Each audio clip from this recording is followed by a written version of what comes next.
ভোর রাতে যখন সাহারি খেতে উঠবেন, আপনি তো সাহারি খেতে উঠেন, আপনি জানেন ওই সময়টার দাম কত? আমরা বেশিরভাগ মানুষ জানি না ভোর রাতের এই সময়টার দাম কত। তো সাহারি খাওয়ার আগে পরে 10টা মিনিট জায়নামাজে মুসল্লাতে দাঁড়ান, একটু 2 রাকাত নামাজ পড়েন। এই সময়টা দোয়া কবুল হয়। আল্লাহ ডেকে ডেকে বান্দাকে দেন। একটু হাত তোলেন, আপনার বাসার এক কোনায় চলে যাবেন, একটু আলো আধারিতে চলে যাবেন, সেখানে গিয়ে বসে আল্লাহর কাছে একটু কথা বলবেন।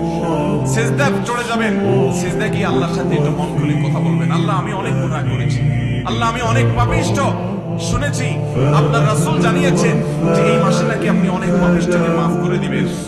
আল্লাহ, আপনি নাকি অনেক জাহান্নামে যাদের নাম চলে গেছে জাহান্নামী তালিকাভুক্ত, তাদেরকে মুক্ত করে জান্নাত দিয়ে দিবেন। আপনি নাকি ওয়াদা করেছেন। আল্লাহ, আমাকে একটু তাদের মধ্যে শামিল করে দেন। আল্লাহ, আপনি দিলে আপনার কোনো অভাব হবে না।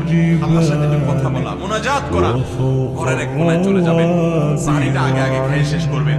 আজানের এখনো 15 মিনিট বাকি। চলে যান এক কোনায়, ওযু করে দাঁড়ায় যান 2 রাকাত নামাজে। চলে যান সিজদায়, একটু দোয়া করেন। নিরিবিলি জায়গা যদি বাসায় না থাকে, ছাদে চলে যান, মসজিদে আগে চলে যান, এক কোনায় চলে যান। এই সময়ের 10টা মিনিট অন্য সময়ের ঘন্টাকে ঘন্টার চাইতে মূল্যবান। চেষ্টা করব তো ইনশাআল্লাহ। ভাইরা আমার, সিয়াম আমাদেরকে হারাম ছাড়ার প্রশিক্ষণ দেয়।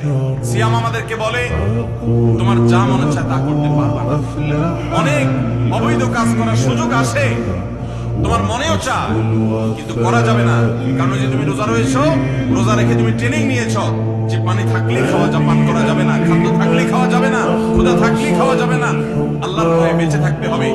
এই বিষয়টাকে সামগ্রিক জীবনে অ্যাপ্লাই যেন করি, সেই শিক্ষাটাই রমজানের রোজা আমাদেরকে দেয়।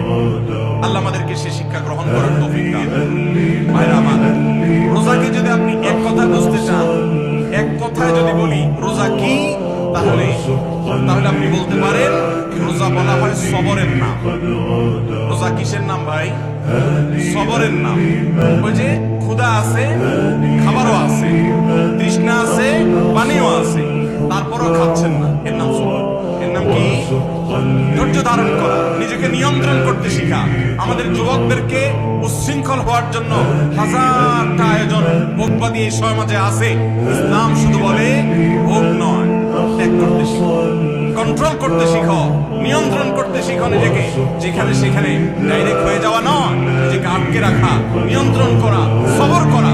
সবর মানে শুধু বিপদে ধৈর্য ধারণ করার নামই সবর নয়। সবর মানে নিজেকে যে কোনো কাজে আবদ্ধ করে ফেলা, এটা হলো সবর।